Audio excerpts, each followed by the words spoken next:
क्या मुझे ये नौकरी छोड़ के खुद का बिजनेस स्टार्ट करना चाहिए? क्या मुझे अपने गर्लफ्रेंड के साथ ब्रेकअप कर लेना चाहिए? क्या मैंने मेरे लिए सही करियर चूज किया है? डोंट वरी दोस्तों, सोल्यूशन फॉर लाइफ प्रॉब्लम्स आज आपके लिए इन सारे सवालों का जवाब लेके आया है। ये सारी चीजें डिपेंड करती है राइट टाइम पे राइट डिसीजन लेने के ऊपर। और फैक्ट ये है कि हम में से 90% से ज़्यादा लोगों को ये पता ही नहीं होता है कि सही डिसीजन कैसे लिया जाता है।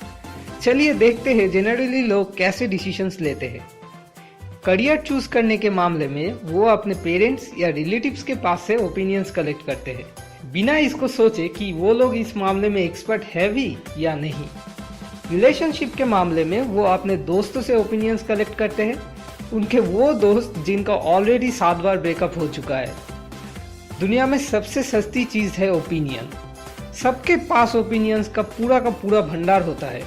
हर कोई अपना ओपिनियन फ्री में देने के लिए हमेशा तैयार रहता है, अगर कोई उसे एक्सेप्ट करने के लिए राजी हो तो। जब आप कोई डिसीजन लेते हो तब अगर आप ओपिनियन से बहक जाते हो तो फिर आप कभी भी किसी चीज़ में सक्सेसफुल नहीं हो सकते। हालांकि हर इंसान यही कर रहा है, लेकिन ये हमें बिल्कुल भी नहीं करना चाहिए। तो अब मुझे आपके साथ सही रास्ता 3 सिंपल स्टेप्स में शेयर करने दीजिए, ताकि आप उनको आसानी से याद रख सको।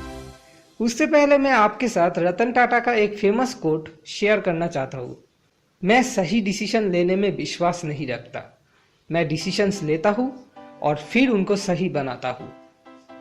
कैसे सही डिसीजन लिया जा सकता है, उसके लिए ये बातें बिल्कुल परफेक्ट है। तो मैं जो स्टेप्स शेयर करने वाला हूँ वो बेसिकली ये है कि इन बातों को कैसे प्रैक्टिकली अप्लाई किया जा सकता है।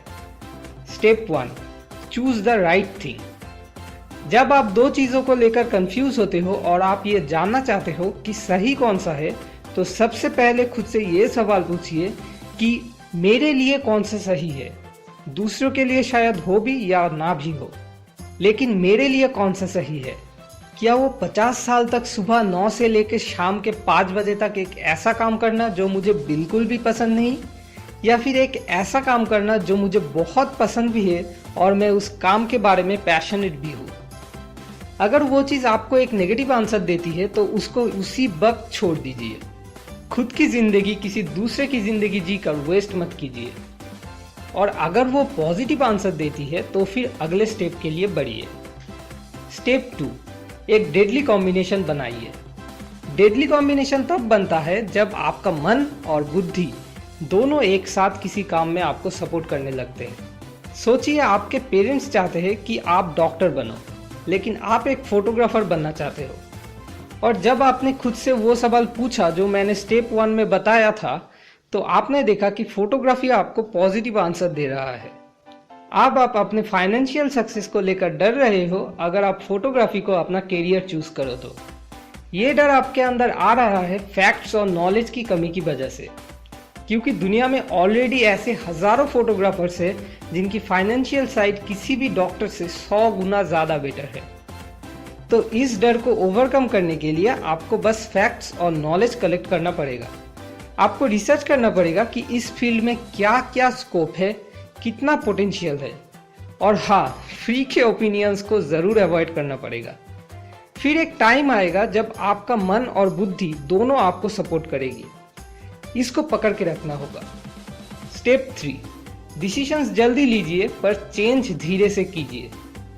जैसे ही ये डेडली कॉम्बिनेशन बनता है, डिसीजन ले लीजिए और काम करना शुरू कर दीजिए। लेकिन क्योंकि फ्यूचर कोई नहीं देख सकता, इसलिए 100% गारंटी नहीं है कि अगर डेडली कॉम्बिनेशन है तो डिसीजन भी 100% सही होगा। 1% गलत भी हो सकता है। उस 1% को अपने डिसीजन को धीरे धीरे चेंज करके सही में बदल डालिए। मतलब अगर आपने वाइल्ड लाइफ फोटोग्राफी करने का डिसीजन लिया है और बहुत दिन हो गए फिर भी वो काम नहीं कर रहा है, तो फिर फैशन फोटोग्राफी करके देखिए, या फिर किसी और तरह की फोटोग्राफी मगर रिलेटेड टू फोटोग्राफी। क्योंकि आज अगर आप आपके किए हुए सारे प्रॉमिसेस और डिसीजंस को भूल के एक चीज़ को पूरी तरह से छोड़ देते हो, तो क्या गारंटी है कि कल आप दूसरे किसी चीज़ को नहीं छोड़ दोगे, ऐसे छोड़ते ही नहीं चले जाओगे। मैंने ये चीज़ think and grow rich by Napoleon Hill book के चैप्टर 8 और संदीप महेश्वरी के YouTube video titled how to take the right decision से सीखा है। अगर आपको ये वीडियो काम का लगे तो ज़रूर अपने दोस्तों के साथ फेसबुक और व्हाट्सएप पे शेयर कीजिएगा। नेक्स्ट वेडनेसडे को फिर लौट आऊँगा और एक नया यूज़फुल टॉपिक लेके। ऐसे और भी वीडियोस पाने के लिए सब्सक्राइब बटन पर क्लिक करके हमारे साथ कनेक्टेड रहिए। शुक्रिया।